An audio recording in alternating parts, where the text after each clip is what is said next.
Okay, so what's up sa inyo mga PappyChullo. Pasensya nyo na, nakaubad lang tayo, no? So today ay bababa tayo sa motor ko para ikabit na ulit ito ating Akrapovic na tambutso. Ayun.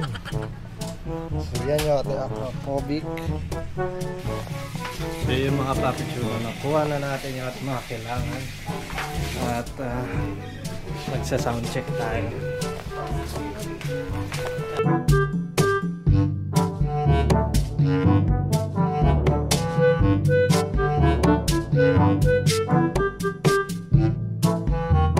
Pero yung mga papi ngayon na hindi ako na santo.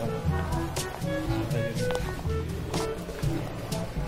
tahimik ang mundo dahil lockdown na naman, no? So ngayon susubukan lang natin kabit ulit at magkaroon ng sound check para sa ating MIUI 125S. So ito si Emong. So setup lang natin dito banda. Ayan, pagkala natin.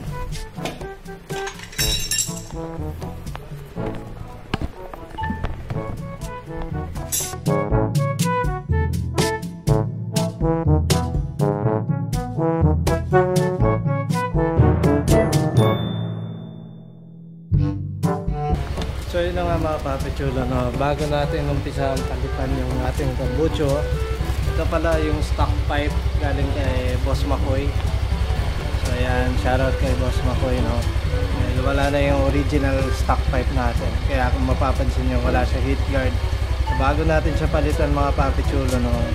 Sa sound check lang muna natin siya. Ito yung tunog niya from stock.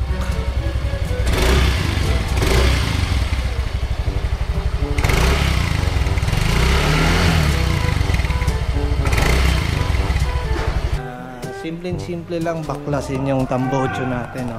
So umpisa natin siya dito.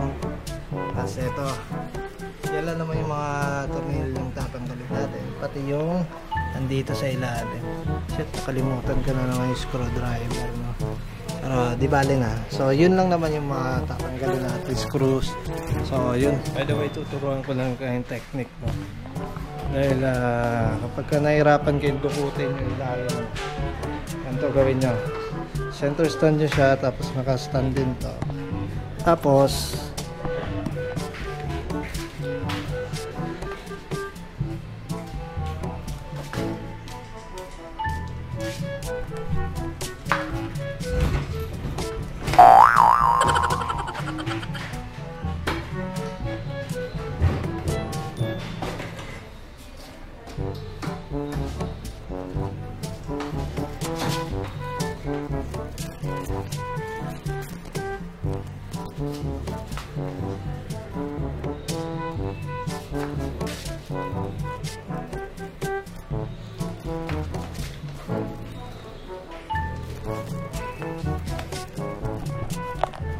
ayan.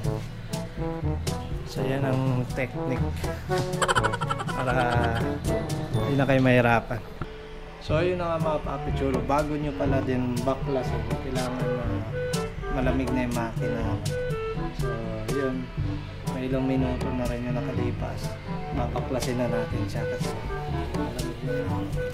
malamig na yung ating makina tambutso para hindi magsilambutan yung mga nuts pati yung threads, no?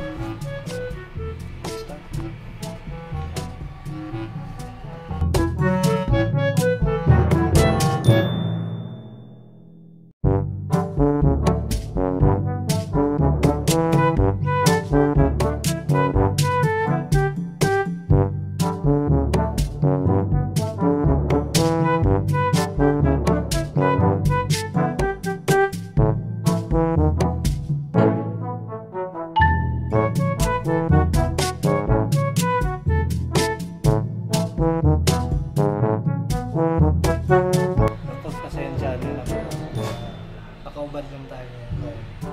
Summer na kasi, no, sobrang inyo.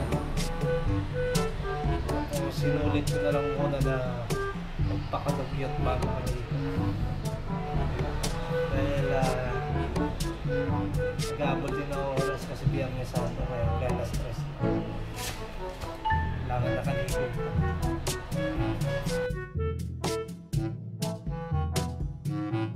tanggal na.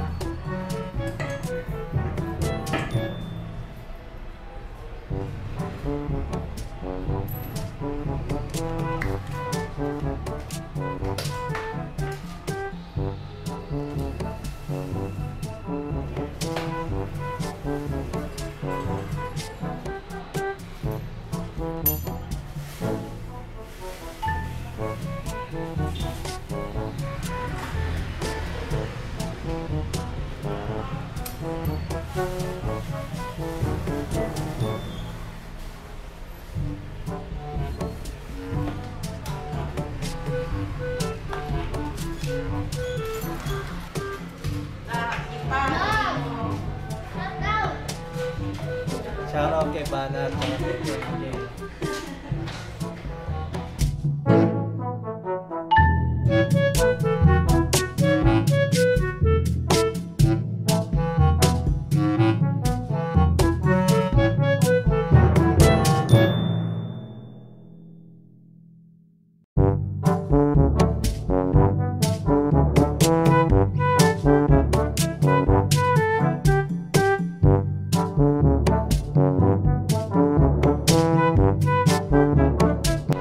Mahirap dito yung pagdukot-dukot.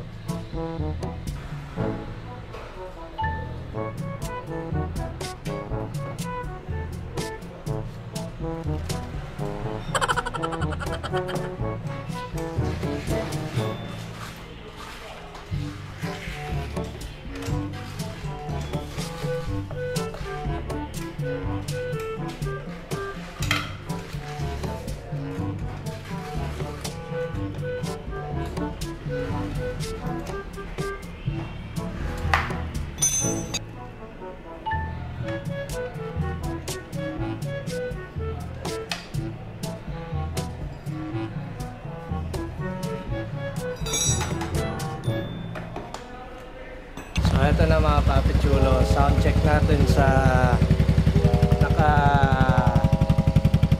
silencer, no? Naka DB killer.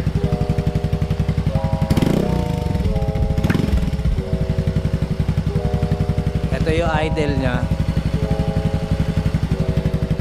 Parang stock lang din naman yung tunog nya, no? Kapag ka naka-idle lang, pero kapag ka binira mo na,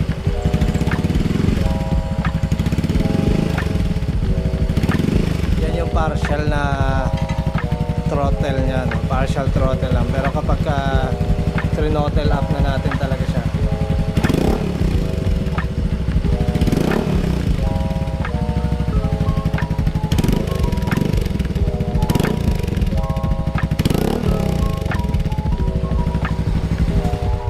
so try naman natin yung nakatanggal yung DB killer. Ito ang itsura ng kanyang butas, mas malaki na. So sound check na ulit. So yung mga PappyChullo, malaki na ito.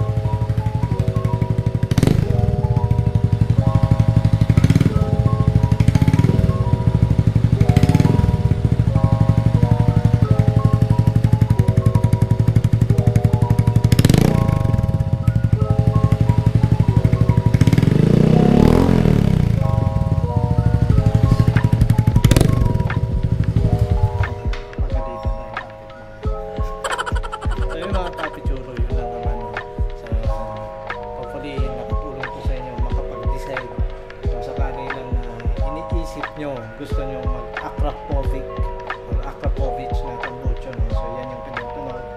At di ko lang sigurado kung anong mismo modelo ng Akrapovic to.